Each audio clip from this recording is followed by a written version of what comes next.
Hello, and welcome to the Tuesday edition of the Stochastic NHL Strategy Show. I'm your host, Josh Harris. Last week of the regular season. NBA season's even over. It started 2 weeks after the NHL season. Here we are. We got some theater in the Eastern Conference. 4 bag-of-ass teams trying to make the last wild card spot tonight. At least these teams have something to play for, so we have, possible lines to play. Carolina's sitting a whole bunch of people. Slate's kind of a mess, but we're here. We're gonna play. Contests aren't great, but they're a little bit better than they were over the weekend, so we're gonna play. Join me. Is that a Quinn Hughes jersey? Nah. Bo Horvat. He's stuck in the worst place on earth now. What's going on, Cliffy? Not a whole lot. Yeah, it's funny how this season's kind of worked out, right? Because there are like those teams that are struggling to get in: Washington, Detroit, Philly. Not really good teams. But I think 2, if not the 3 bottom teams in the league are all in the West, right? Like I would probably, San Jose, Chicago at the bottom. I'd probably put Anaheim down there with them. It's just that I think the middle of the East is much worse than the middle of the West. Like, you look at teams like Los Angeles, Nashville, Vegas compared to the Islanders and Detroit and so on. Like it's a pretty big gap, but you're right. It has given us some theater for the last week of the season. There are some very important games tonight. Obviously, Detroit needs to win to have a chance to get in. If Washington just wins at all, they get in. Philadelphia needs to win to have a chance to get in. And Washington and Philly are playing each other. So there are some very interesting games, at least. There are a lot of players sitting from one specific team here tonight, which should make for a pretty fun lineup. All in all, kind of a fun 8-gamer. It's just kind of the way it is towards the end of the season. There's going to be some pretty chalky spots, but I think other than 1 or 2 teams, you're pretty much free reign to go anywhere you want. Yeah, and whoever gets that wild card 2 spot gets a date with the President Cup winning Rangers. That sounds weird to say. The last time they won the President's Cup was 93-94 when they won the Stanley Cup. So I don't know what is this? Hopefully history repeats itself. Let's get into the slate. Who we got first here? We got the Ottawa Senators with a 2.5 total heading into Boston. The Bruins have a 3.5 total. The Bruins have actually something to play for because they could win the division. They need, I think, any type of win. It doesn't matter if it's in regulation, in overtime, in shootout. They just need to win. They win their division. If they lose and Florida wins, then Florida can hop them. So they do have something to play for. The Sens got lambasted by the Rangers last night 4-0. Still, there's a decent amount of ownership on Ottawa 1 here. 19,100, 19.5% top 2 stack, 12% projected ownership. Like, I just don't want to play the Sens tonight. They legit have nothing to fucking play for. They just got nuked last night. If I'm going to play a double-digit or really chalky line, it's probably going to be Boston 1 in this game. They're 18,100, 15.4% top 2 stack, 16.1% projected ownership. Pastrnak, Zaka, Heinen, they're fully correlated. You have some concerns about their power play time, but they're a team playing for something. They're not overly expensive. They're playing the Senators back-to-back on the road, so it would be Boston 1 for me. If you get Ottawa 1 in your, 40 max mix, sure. I'm not prioritizing them at all in my single entry. You want to go to Boston 2 because they're fully correlated on the second power play. If you do think they're going to be splitting power play time, I think they are a fine line at 15,000 coming in right around their top 2 stack percentage. A little bit more expensive than a filler, but there isn't anything egregiously expensive, so I think they're fine. So I do like the Boston top 6 here. Ottawa 1's fine, but just not my cup of tea tonight. So I'll just go quick on the Ottawa side. Like the only line I would really have interest in, obviously, is the top line. Perfectly correlated. They did play last night. So did Boston. So both are back to back here. Two reasons why I'd want to play them. One, they are perfectly correlated. That matters. Two is Boston has been using the Pasternak, Zacha, Heinen line more in shutdown matchups. And you and I have talked about it basically all season. Like this, while Marchand and Pasternak have worse defensive numbers, the Zacha Pasternak duo has really not been that good defensively. And if you look at that top line, 2.7 expected goals against per 60 minutes. Now, only 2.1 actual goals against. The goaltending obviously has been really good. And Boston's penalty kill has gotten a lot better. Like there was a lull for them on the PK in the middle of the season. Over the last month or so, it's been a lot better. It's partly because of a .915 save percentage on the PK, but it is what it is. I think Ottawa one's fine, but I kind of agree with you. At 19,100 and at 12% ownership, there are just other spots I'd rather go to. Like we'll get to Vegas later. Like, would you rather play Ottawa on the road in Boston on a back-to-back or a rested Vegas team at home against Chicago? You know what? That's at similar ownership levels. Like, that's just kind of the way I look at it. So, if I was 20 maxing or something like that, I'd probably be considering Ottawa one a lot more in a single entry or something. I don't think I'm really going to be considering them at all. Other than if I get to a lineup with a Brady Tkachuk one off, I think that's fine. But not stacking. It would be Boston one. I do have interest in. On the other side,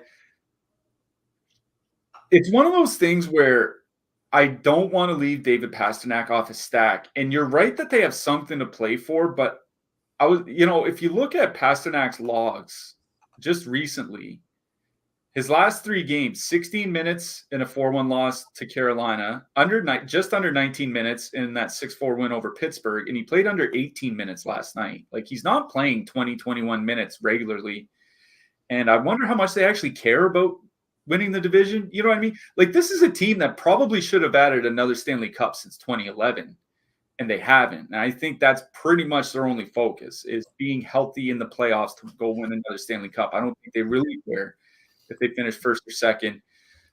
I mean, that Boston top line is fine. They're not coming in with that much ownership, all things considered, 16.1%. Obviously, that's high, but there's pretty much bang on their top 2 stack percentage.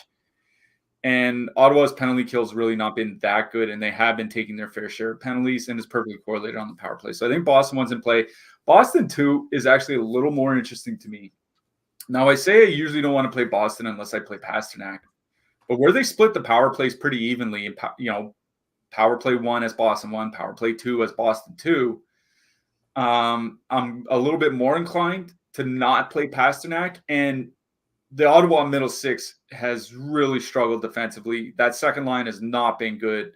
1.8 expected goals for, 2.7 expected goals against. They're getting run over pretty handily. I think Boston 2 is in play, but Boston 1 is my favorite line in this game. And I think Ottawa 1, once you get to like 20 max and above, is where they come into play.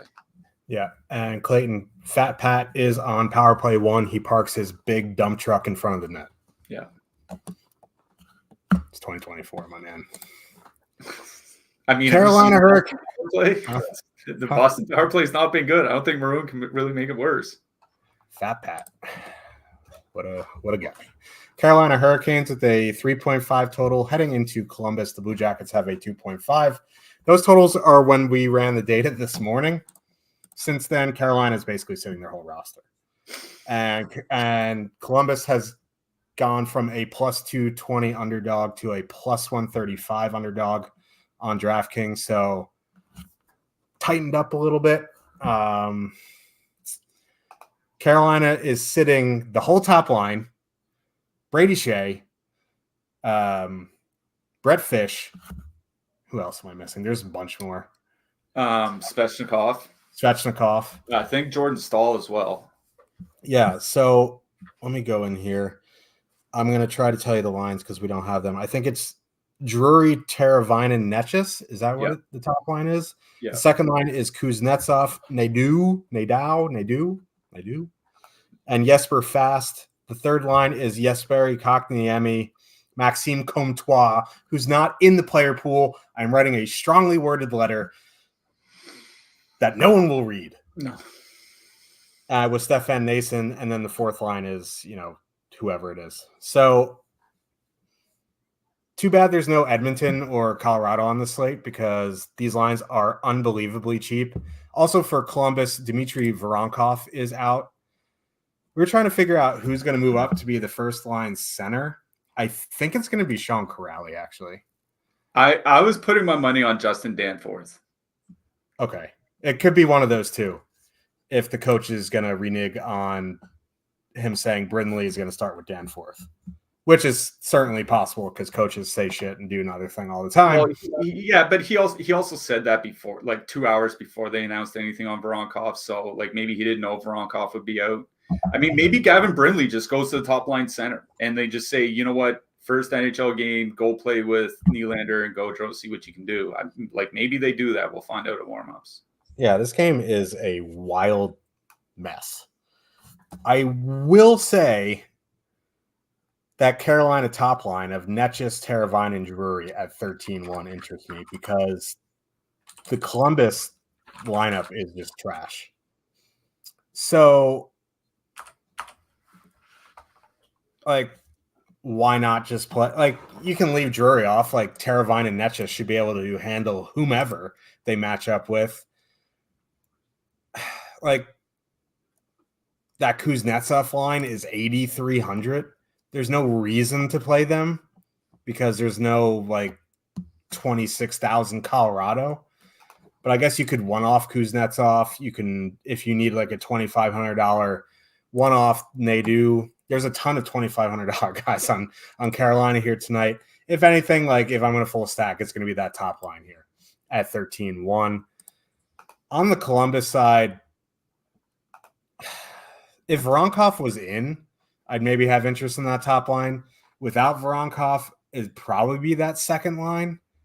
Marchenko, Sillinger, Texier, but at 4x their top two stack percentage and no real reason to play a $10,000 line tonight, I'd probably just stick to Columbus as one-offs, and that doesn't even really excite me. Yeah, I'll start on the Carolina side. Yes, Carolina is sitting a pile of players, but Drury and Netchis have actually played quite a bit together this season. They have over 360 minutes together, 78 shot attempts and 3.1 expected goals per 60 minutes. I think the actual goals are 2.8 because Carolina rarely outscores their expected goals rate. But they were dominant, not good, dominant at 5-on-5. And I think Teravainen might add a little bit of playmaking that maybe they need to succeed. And honestly, even if Voronkov was in, there's nothing on the Columbus side that I'd be worried about from a matchup standpoint, right? With Voronkov, they're at the top line is at 4.2 expected goals against for 60 minutes. With Boone Jenner, it's not that much better. It's 3.8 or something like that. They're really bad defensively. And the Sillinger line's not that much better. The whole thing sucks. 1.9, yeah. 1 point. There's a reason they're almost in dead last.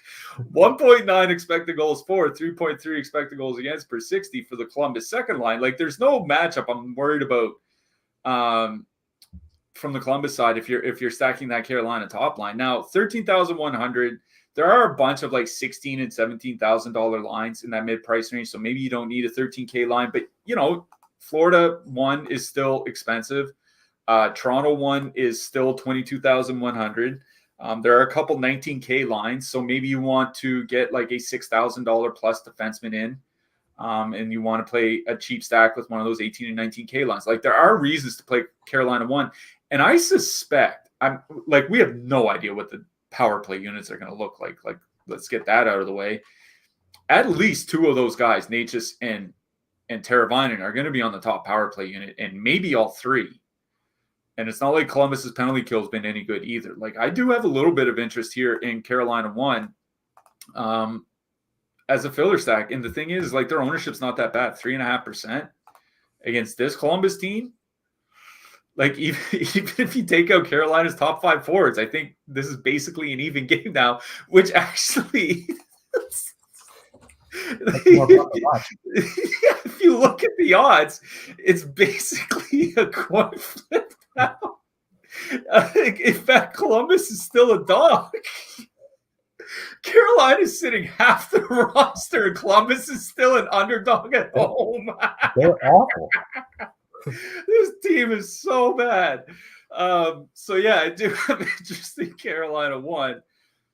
On the Columbus side, like if it's Gavin Brindley top line center, I would have a little bit of interest because he's actually a good prospect.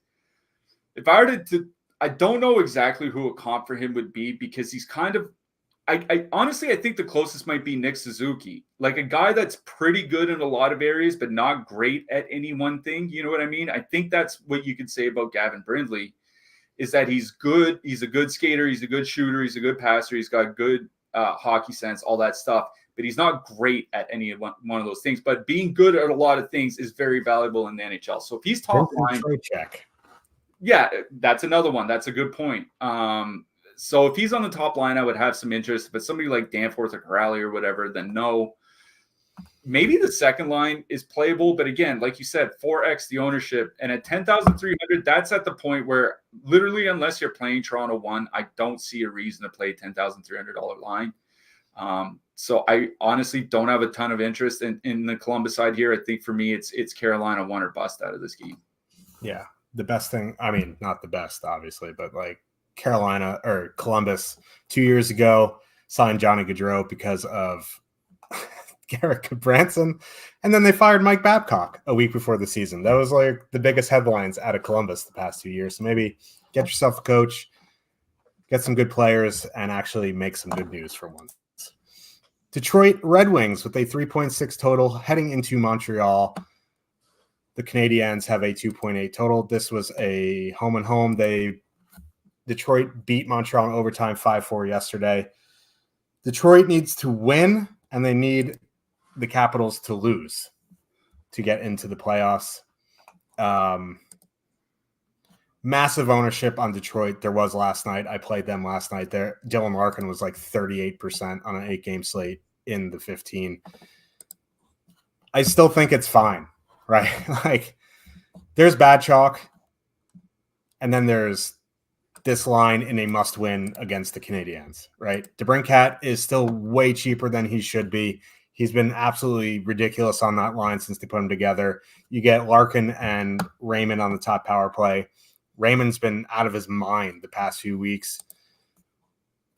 21.9% top two stack, 27.4% ownership. You're going to get negative leverage. You're going to see Larkin in the 30s. It's just what it's going to be because they're 16-9, right? This line should be, when they're rolling, and they should be at least like 19-5. They should be the price of the Ottawa top line. Those prices should be flip-flopped. Yeah, and it's not only that, it's the ice time too, right? Like Dylan Larkin played like 23 and a half minutes last night, and they only had 1 power play. Like if they have like 4 power plays, that guy's playing 25 or 26 minutes. Yeah, so like there's a lot of times where I'm like, well, the ownership. No. Like, if you love Detroit here, you play them. The second line is a bit weird, right? Because they're 12-6, 7.1% top two stack, 21.2% ownership. And JT Compher's coming off a 2-goal game. That is the unequivocal definition of chasing points. If you want to add in Kane or Perron to a Detroit 1 stack, yippee-ki-yay. Go for it. You want a power play stack? Detroit, do it. I don't think I can full stack Detroit 2 here. JT Compher burns me back-to-back nights. Good for you, Compher. Good for you. But I'm playing Detroit 1 if I'm playing Detroit here tonight at 16-9. I still think there's merit to going to Montreal 1 here. Let's not pretend Detroit's a good team. They're not very good defensively. They have a bad penalty kill. It's probably going to – I don't even know who's going to be in net tonight because Leon gave up 4 goals yesterday, but this is a must-win game. Maybe they go back to Leon. I don't know. Or Lion, whatever he calls himself. But I'm in on Montreal 1 here. They have positive leverage. They're 18,000. It's more of a MME play for me. you can get there in single entry. It's just like, if you want to play Detroit, I think they're a better play. You know what I mean? So, but I'm perfectly fine with Montreal 1 here. Montreal 2, I know Gallagher scored a couple times, but again, like that line is 9,500. There's no reason to get down that cheap tonight. I wish there was, because then there's a bunch of Carolina lines you could play. There's Dep Montreal, but like this game is the top lines for me. Yeah, I agree with that. I'm not going to go too much further into the second and third line. Like, there's no reason to play the second and third lines for Montreal. Like you said, sub 10K lines when there's one line over 20,100 and the most expensive line is like 22K. You don't need a sub 10K line. You can play him if you want. It's just not something that I'm into. And even that Montreal second line, like they have been good. Don't get me wrong. 3.4 expected goals, 5.1 actual goals per 60 minutes at 5-on-5. They have been generating quite a bit. It's just this is not the right slate for them. It's one of those things where, like, yes, I'd play one off Newhook. I would play one off Armia. I just wouldn't stack them. The Montreal top line, like, this is still a really good line, offensively at least, right? 3.2 expected goals, 4.9 actual goals per 60 minutes over the last 4 weeks at 5-on-5. The one worrisome thing would be ice time, right? Like this was a line where for like 2 months they were consistently getting, at the low end, you'd see Slafkovsky between 19 and 20 minutes, and then, Caulfield between 20 and 21, and then Suzuki at like 22. Over the last 6 games, they're all between 18 and 19 and a half minutes. Like they're not pushing them like they were a month ago or even just like 2 or 3 weeks ago.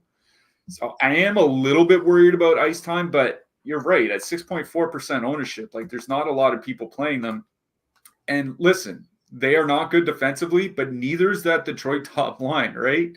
The Larkin line's at 2.7 expected goals against, below average. 3.2 actual goals against per 60, below average.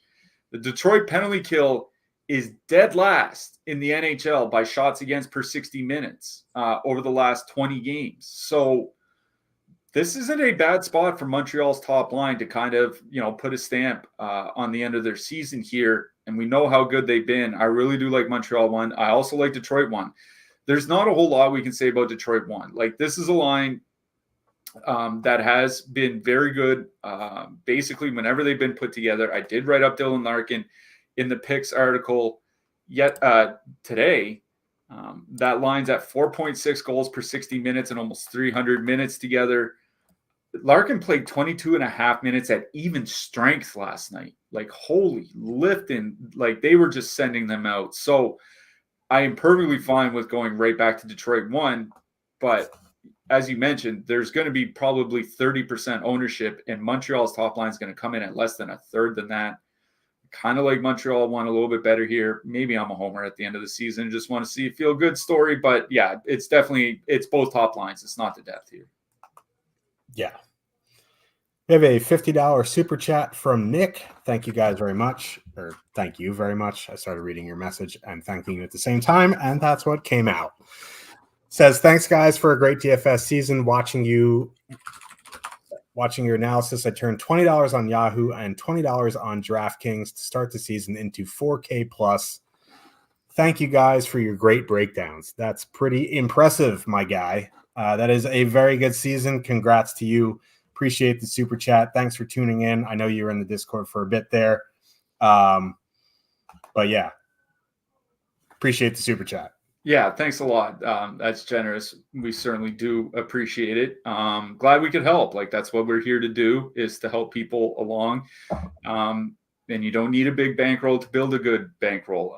It's just kind of proof of that. And sticking with it through the season, even when there might be some ups and downs through a DFS season, is a big part of it. So congrats to you, and thank you very much. We certainly do appreciate it. Hopefully playoffs go just as well. Yeah. I had a Frostback joke that I'll keep in. Don't want to roast the guy too much. He doesn't need another one here today. Yeah, no. His goalie was Jake Allen last night. Gave up the goal on his first shot. That's roasting enough. So, Washington Capitals with a 2.6 total. Heading into Philadelphia, the Flyers have a 3 total. This game is so important to the playoff landscape, and this game sucks. Like, I don't really have any interest in full stacking anything. Okay, maybe. But like Konechny, Forrester, Paling, I think like a 2-mana Konechny and Forrester is fine. Tippett, Frost, Brink, I think it's fine. I think, honestly, my favorite line of this game is Strome, Wilson, Protoss. yes. That's what I'm talking about. But maybe there's 5 days left in the season. That's what I'm talking about. They've been really good. The Flyers suck. I don't know. Like, Dylan Strome has been their best player all season, even including Ovechkin. Like, you watched Ovechkin in the first half of the season, you're like, how the fuck is this geriatric in the NHL? But like, he's come alive a little bit here. But like, Strome, Wilson, Protoss have been good. They're probably going to get Frost, Tippett, Brink. I don't really know the matchups. This game's in Philly. Like, Torts just screws up the line so much. You don't really know who they're going to get. But it doesn't really matter. Like, I would imagine if Washington goes up 1-0, Torch is just going to completely blend his lines anyway. And that's the issue I have, full stacking anything on the Flyers. Like, one off Konechny, one off Forrester, one off Tippett is probably the safest approach you can have. 2-man of Forrester, Konechny, you know what I mean? So, like, one-offs on the Flyers side, that Strome, Wilson, Protoss line at 12-4 is probably my favorite line in this game. Yeah, I don't have a ton of interest in the Flyers side. Like, we always say Konechny and Tippett are good one-offs, and they're good one-offs again here tonight. No problem stacking them. I wrote up Tyson Forrester in the picks article today. He's under 4K. He's on the top line. Him and Travis Konechny have actually been fine at 5-on-5, 2.8 expected goals per 60, 2.6 actual goals per 60. Like, that's not high, but Forrester has also averaged 18 minutes a game over his last 10 games. Problem is, if you look at his actual game logs, it's in 10 games, he averaged over 18 minutes a game, but there are also 13 and 14 minute games in there. And there's also a 20 and a 23 minute game in there. Like, you cannot distill Torts any better than the same forward going between 13 and 23 minutes in a 10 game span. Like, it's absolutely insane. I don't worry about the matchup against the Washington top line. That Washington top line is currently constructed 52 shot attempts for, 67 against per 60 minutes, 1.4 expected goals for, 2.4 against per 60. Like, Washington's just grinding down the games to a very low event and hoping they come out on the right side of the coin flip. And that's just not great for DFS. So one off Forrester, one off Konechny, one off Tippett, like those types of things I think are fine. Full stacking them out. Washington, I agree with you. It's the Strome line. You get Strome and Wilson on the quote top power play unit. Strome and Wilson and Protoss don't really have they don't have a big sample at all so far this season. But in over 60 minutes together, you're looking at 80 shot attempts for, 52 against per 60, 4.2 expected goals for, 2 against per 60. You're right. Strome has been their best skater from the start to the finish of the season. I'd say like Charlie Lindgren's been their most valuable player. But amongst their skaters, it's been Dylan Strome that's done all the heavy lifting. And, you know, they've been creating a lot of offense, whether it's with or without Alex Ovechkin next to Strome or Wilson. The Protoss there is cheap enough. And, you know, that line's not coming in with that much ownership. 3.4% gets a 1.8 top 2% stack. If you want to take out Protoss, just go with a Strome Wilson 2-man. I think that's fine as well. But I honestly think that Washington 2 line is the only line that I really have interest in full stacking here. I don't really have interest in stacking anything out of this game. It's really just looking for some one-offs. Yeah, this game sucks. And, like, one of these teams could make the playoffs. If Washington wins in any capacity, they're in. If you're a Washington Capitals fan, you got to hope they miss the playoffs and they get a little bit lucky in the lottery, move from, like, 14 to, like, 9 or something. Do you know, like, Washington's goal differential is 10 goals worse than Ottawa's? It's obscene. What are we doing here? I don't even know how the Capitals are in this position to make the playoffs. Like, they're awful. Well, you win a lot of coin flips. That's literally what they're doing. They're grinding games down to a basic halt and hoping that they can win the coin flip 2-1 with a late goal or 2-1 in overtime or 3-2 or whatever.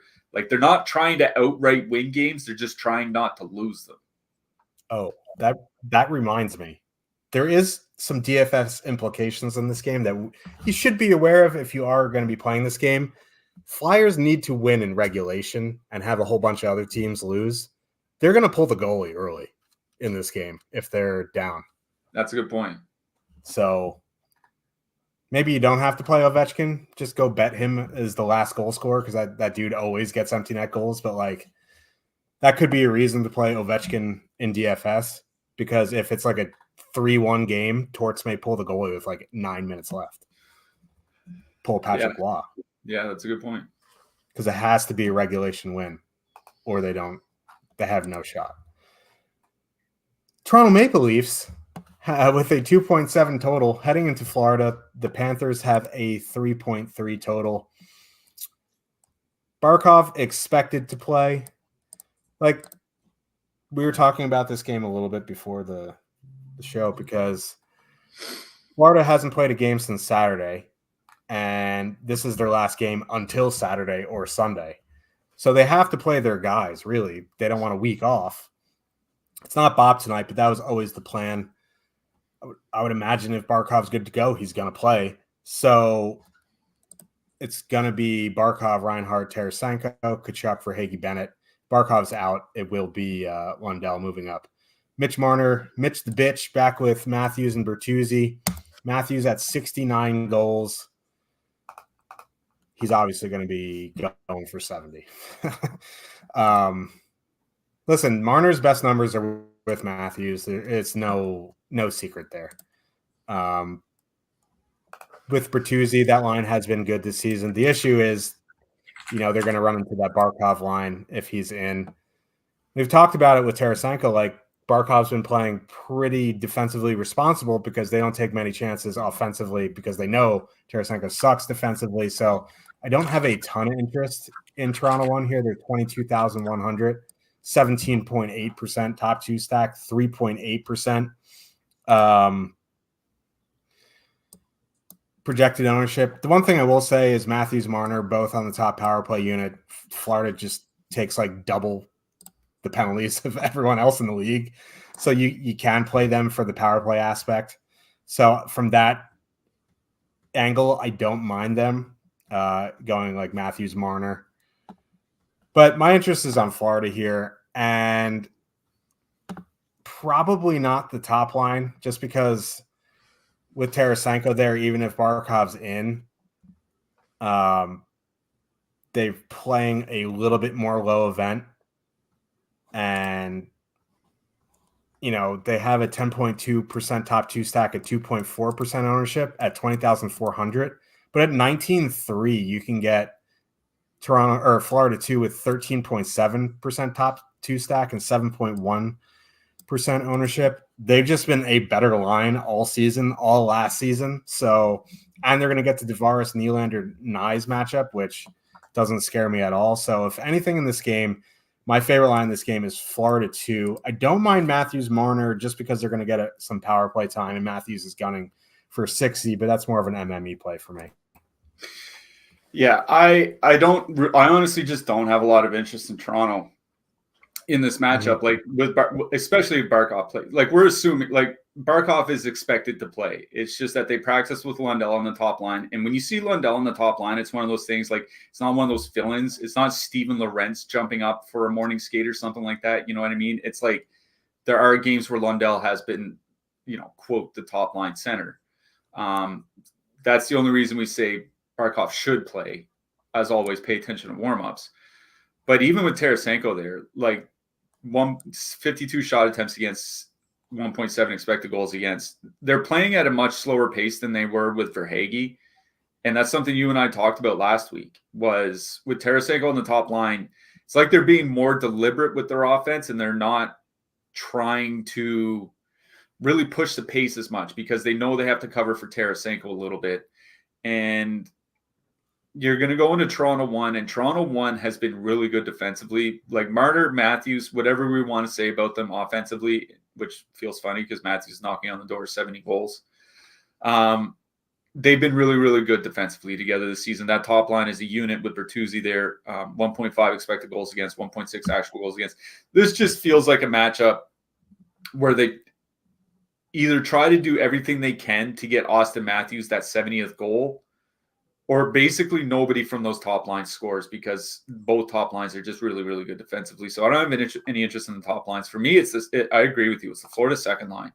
Kachuk, Verhaeghe, Bennett, 7.1% ownership, 13.7% top two stack. That Florida second line with it's night and day having Carter Verhaeghe on that second line as opposed to Nick Cousins. Goal scoring goes up by it's 0.33 goals per 60, which doesn't sound like a lot, but it's like 11 or 12%, which is fairly important. They're at 0.67 goals, per 60 minutes, which is actually a lot more than 10 or 11%. They're at 3.7 goals percent, or 3.7 goals per 60 minutes, at 5-on-5, a 49% increase over their goals rate without Carter Verhaeghe. I assume Verhaeghe goes back to the top power play unit as well, so you get 2 out of 3 guys on the top power play. Toronto's penalty kill has been bad for a while now. What I mentioned in the article is over the last 6 weeks, Toronto is 28th by goals against per minute on the penalty kill. Over the last half season, 41 games, they're 27th by goals against per minute, and they've started taking more penalties, 3.6 minor penalties taken per game over the last 6 weeks. Like, it's nowhere near Florida, who's at 5.1. But the Florida power play has been absolutely lethal as long as Verhaeghe's been healthy, as long as the top guys have been healthy. They're going up against the Toronto second line. Nylander and Nyes have pretty bad defensive numbers together, 2.8 expected goals against, 2.7 actual goals against. It's not horrific or anything, but it's easily below the league average. I think it's a really good matchup for Florida, too, at 5-on-5. I think it's a really good matchup for the Florida power play. And you get Kachuk and probably, I assume, Verhaeghe on the top power play unit. Florida, too, is what interests me most in this game. I think an Austin Matthews one-off makes a lot of sense because they are going to be doing whatever they can to get Matthews that 70th goal. Yeah. Oh, that just, for whatever reason, that 70th goal just reminded me of a stat I saw last night because McDavid got his 100th assist, which is ridiculous. But that's the 14th time that's happened in the NHL. 11 of those times have been Wayne Gretzky. I was going to say 12. So, 11. It's just unreal. Just absolute bonker stat there. And Kucherov could get there tomorrow or whenever they play again. Seattle Kraken with a 2.3 total heading into Winnipeg. The Jets have a 3.2. Rick Bowness trying to make Connor Scheifele-Velarde work. It doesn't. He's going to try, though. I don't mind them here, honestly, at 17-8. Like, some of these Seattle lines are just kind of bad defensively. We always talk about Seattle being a pretty good defensive team, and they generally are. But Dave Haxtell, with some of these line combinations, just put together some absolute crap, and they're really bad defensively. So I kind of like Connor Scheifele-Velarde. Getting positive leverage on them. They're 17-8, 4.1%. I wish it was Nikolai Ehlers up there. Beggars can't be choosers. If you want to go to Ehlers, Toffoli, Monahan, I think that's fine, but I prefer Winnipeg 1. On the Seattle side, I'm out. I don't even know why I researched the Seattle side of this game. All I had to do was look up the defensive numbers. Yeah. But you're right about the Seattle defensive issues. Like I mentioned in the article as well. I hate to keep referencing it, but we keep writing it. The article is going to be going, in case anybody wonders, Tuesday, Thursday, Saturday this week. I'm not sure past the first day of playoffs because the DK contests usually don't stay very strong, but Tuesday, Thursday, Saturday this week. What I mentioned in the article is Seattle's really not been that great at 5-on-5 lately. They've been basically middle of the league by 5-on-5 expected goals against and actual goals against per 60 over the last 6 weeks. I think part of that is just missing Vince Dunn, and he's going to be out again here tonight. His season's over, actually.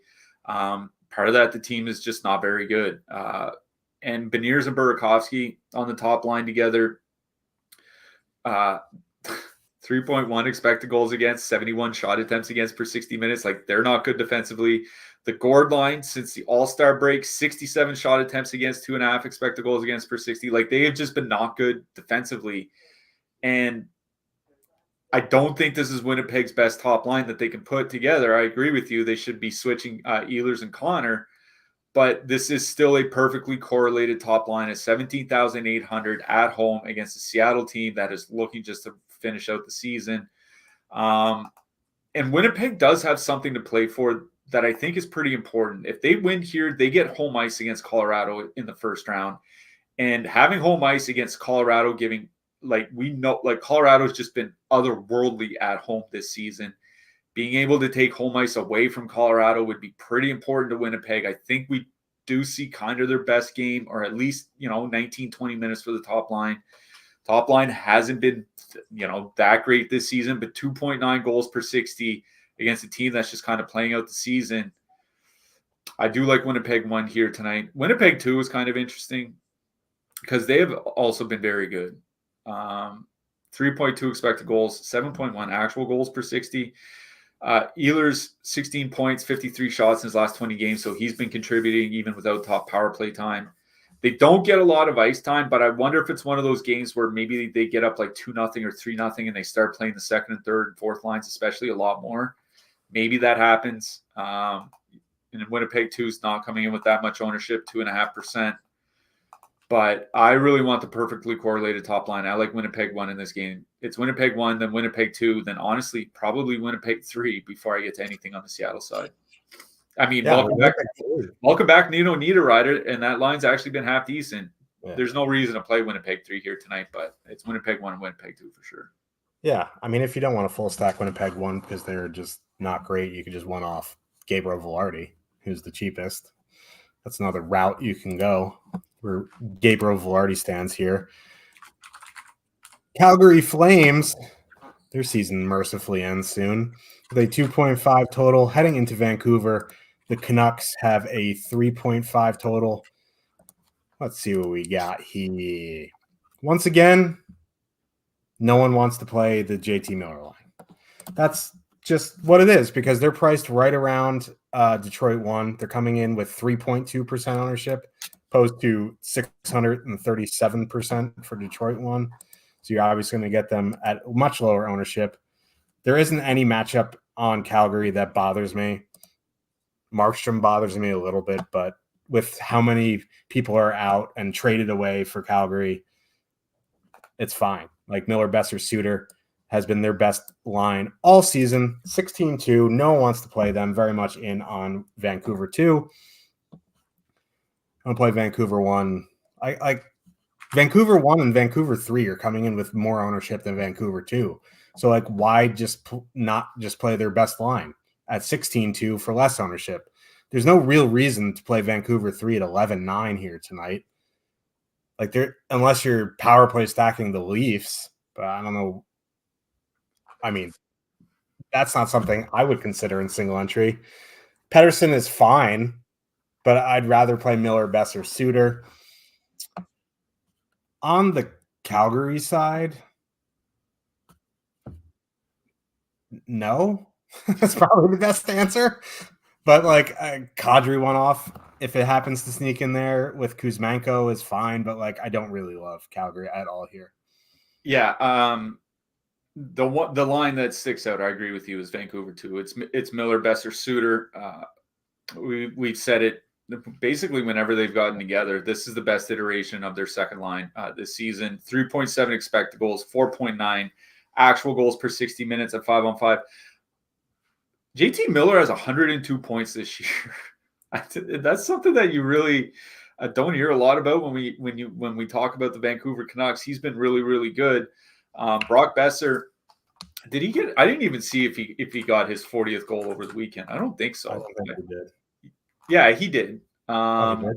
Yeah, against Vegas, like a week ago. Okay, I was thinking maybe they're trying to get him 40. He got that last week, but that Vancouver line's just been excellent. They're probably going to go out against the Backlund Govich line. Now, going out against Backlund is not appealing in particular, but Calgary has been taking more penalties at 3.5 times shorthanded per game. They've struggled on the penalty kill, especially their goaltending, whether it's been Markstrom or whether it's been Wolf. I do like Vancouver too here. They are one of the stacks that I'd be considering in single entry. I don't think you have to take Suter off to put on somebody like Garland or Pedersen, although you're just fine doing it. On the Calgary side, I do have a bit of interest in that Kadri line, just because they have been really good together. And I know, like, we're not Kuzmenko fans here on this show, but that line has been good with Kuzmenko. Like, at a certain point, it's kind of like, Matthews and Domi. At a certain point, you just got it kind of handed to them. That Kadri line, 69 shot attempts, 3.5 expected goals, 4.7 actual goals per 60 minutes of 5-on-5. They're probably not going to see much of the JT Miller line, which has been the best defensive line Calgary's had, at least with this iteration. If Teddy Bluger was on the second line or on the third line instead of Lindholm, it'd be a different story. But I think that Kadri line is fine to play here tonight, but they're not a priority for me because at 15,200, they're just kind of in that no man's land where there are other lines in that, a lot of other lines in that price range you can go play instead, like Winnipeg 2 that we just talked about, Boston 2 that we talked about at the top of the show, Vancouver on the other side of this game. We talked about Detroit. We talked about even the Winnipeg top line is only like $2,000 more expensive. There are just other lines in that price range I'd rather go to. I do think the Kadri line is fine to play, but it'd be more of like a 20-150 max type thing. It's Vancouver 2 that the most interesting here. Yeah. Same. Chicago Blackhawks, 2.2 total heading into Vegas. The Golden Knights have the largest total on the board, 3.8. And not a ton of ownership either. Vegas won here. Eichel, Marchessault, Barbashev, 19,100, 18% top two stack, 13.5% projected ownership. The second and third lines have negative leverage, but that's to be expected. They're cheap. Should also mention, while we're on the show, they announced that Chandler Stevenson isn't playing tonight. So the second line is going to be Hertl, Paul Cotter, Pavel Dorofeyev. Stevenson was on the top power play unit. I wonder if they just put Barbashev back instead, or do they kind of reward Dorofeyev? Do they put William Karlsson back there? Like I'm not sure exactly what's going to happen to the power play. Yeah, I mean, here's the thing. Vegas 1's going to match up against Bedard, Kurashev, and Foligno. That line's been absolute bag of ass. Hertl line is going to match up against Anthony Reichel, Donato. Reichel and Donato this season, atrocious. So, I think there's two playable lines here. With Cotter there instead of Chandler Stevenson, it's obviously going to get way cheaper. And then, at that point, it's not completely necessary. You know what I mean? But, you could do Eichel, Marchessault, and then Hertl if you want to get a little bit funky. It's not like an elite power play matchup by any means, but I mean, the Hawks have had a decent penalty kill this season. But, I think I just go play Vegas 1 at this point and just call it a day. That Bedard line is just atrocious defensively. If we knew Karlsson's going to be in the top power play, I'd be interested in him as a one-off. I'm not sure I want to stack that third line. One, they're way too cheap. And they also said Mantha's out too, so. Yeah. And then they're going to get Dickinson, Joey Anderson, which just, doesn't interest me. I know Frank Nazar's there, but yeah. On the Chicago side, I don't have any interest. Bedard one-off is always in play, but I don't have interest in Chicago. Yeah. I'll keep it quick going on Chicago. Bedard one-off, that's about all that I have interest in. It is the Vegas side that I have more interest in. I do wonder if Barbashev goes back to the top power play unit. We just won't know until they actually get a power play tonight. I did write up Vegas 1 in the picks article. The Vegas top line has not been great, but one thing that I highlight is their shot rates, right? They're not an elite scoring line, 2.9 goals per 60, but Jack Eichel's in the 98th percentile of shots per minute, and Jonathan Marchessault is in the 95th percentile of shots per minute this season. Like, this is a line where even if Marchessault doesn't score or get a 3-point bonus, like, he could have an assist with like 6 shots, and that's perfectly fine for DFS, particularly on DraftKings. So I do like Vegas 1 here. You want to dip down to Vegas 2, I think that's fine. But with Paul Cotter there, I agree with you. They're starting to get too cheap. I think this is a Vegas 1 or bust game. And honestly, I do think this is a case where power play stacking is fine, just because Chicago sucks so much that I think that Vegas can put up enough goals to almost kind of support 2-line scoring here tonight, right? Like, they do have the biggest total on the board for a reason. I also wonder, like, Chicago didn't play last night, so I presume that they've been in Vegas for a couple days now. It's the end of the season. They have nothing to play for. Like, have they just been getting drunk for 48 hours? Like, they might be. So, I mean, we don't know. These guys are professionals, but it is the end of the season. It is the end of the season. This is all about Vegas 1 for me. They're one of my favorite stacks on the slate. Yeah. Professional. On the Blackhawks. I'd be getting lit if I was in Vegas and I was on the Blackhawks at this point of the season. Coming up after us, MLB Live Before Lock at 5:30 p.m. Eastern with Greg and Matt Bellman. NBA Live Before Lock at 6:30 with Josh and Eric. Let's talk about some defensemen. Yay, defensemen. I think, like, if you're going to do 2 mid-range lines, there might be a need to spend up tonight. I think Mike Matheson is the one that sticks out to me. I think Carlson is fine. I think Werenski in this gong show of a game is fine. Quinn Hughes is okay. But it's guys like Matheson. I don't mind Riley just because Florida takes an atrocious amount of penalties. But that's who I'm liking in the top range. I think for me, it'd be Matheson or Riley. Who you liking?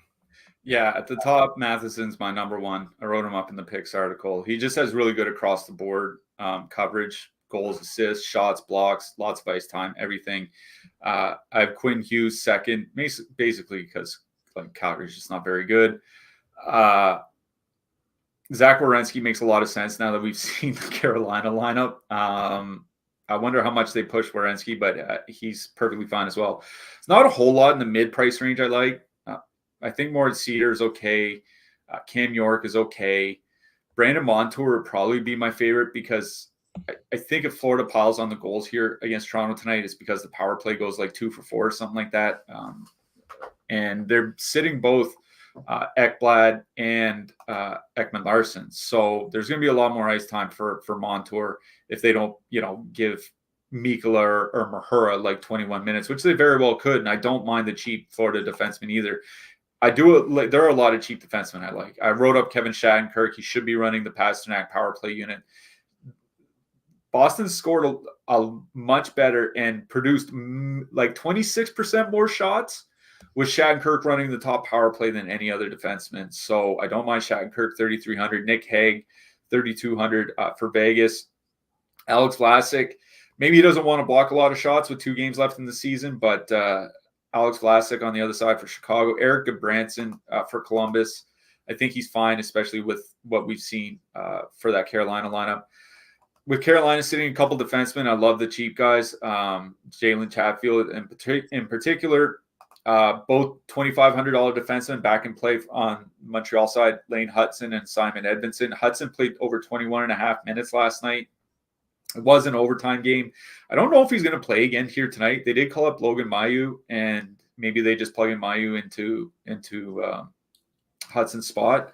If Mailloux's not in the player pool, something to watch at warmups. But Hudson probably should get ice time again. Alexeyev for Washington, he played over 20 minutes last night. He's 2,500. Josh Mahura is going in the lineup for Florida with 2 defensemen out. He's 2,500. So, like, there are a lot of super cheap defensemen that are on the board here tonight that are playable. Yeah, Carolina has a couple min-price guys as well. Like, there's no real reason unless you're like jamming something in, but there's a lot of options. Let's talk about goalies. I think the spend up option for me would probably be Hellebuck. You want to go to Swayman or Olmark? I forget who's starting. I always forget. But it's Allmark tonight. Yeah, I think that's fine. But Hellebuck for me. Thatcher Demko's back at 7,900. You could take a stab in GPPs on him. I don't even mind Wool at 7,600. Charlie Lindgren if he's going. And then as a cheap guy, it would be Jet Greaves. Yeah, I wrote up Jet Greaves, and I wrote him up before we found out that Carolina was sitting, 8 starters or whatever it is. So I do like Greaves. I think Caden Primo is in play for Montreal as well. He's only 7,200. I think it's perfectly fine. Jacob Markstrom was the guy that I was thinking about, but Vancouver really doesn't generate a lot of shot volume, so that's a bit of a concern. It's basically Greaves and Primo at the bottom that I would have the most interest in here tonight in net. If you want to pay way down. Sorry, it is Primo starting tonight. Montembeault started last night. Jeez. I agree with you on Joseph Woll. Like, I don't know how hard Florida is going to push their players here tonight. Like, this is a team that knows they need to be healthy for playoffs. So I'm kind of worried about that. I think Woll's fine for Toronto. I honestly think the spend up option, if it's whoever starts for Vegas.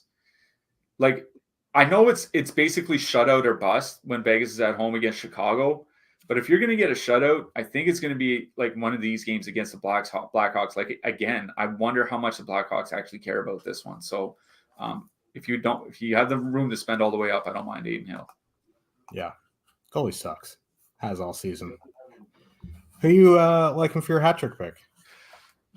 Hey, last Tuesday of the regular season, last game of the season for the Montreal Canadiens, I'm going to go with a homer pick. I'm going to go with a guy I honestly thought his career was toast like 5 months ago, and he's been one of Montreal's better players in the second half. I'm going with Joel Armia. Speaking in that game, if Slavkovsky scores his 20th, he gets a $250,000 bonus. So maybe he's shooting tonight. I want to get weird for this one. Going Noah Hannafin. Why not? Yeah, why not? I don't know why that name popped into my head, but we're going Noah Hannafin. We will be back on Thursday for a Western Conference showdown slate. It's not showdown. There's like 8 games, but it's all Western Conference teams. So we'll be back on Thursday, and then we'll be back on Saturday for the first playoff slate, which is always exciting. And got my hair clip, and we'll be here on Thursday. I don't know what else to say. Yeah, that's enough. Good luck tonight, everybody. Good luck to, I don't know, I guess Detroit. I don't care who wins. Yeah, good luck to everybody. Not fired. Yeah, I agree with that. Good luck to everybody as we gear up for the playoffs.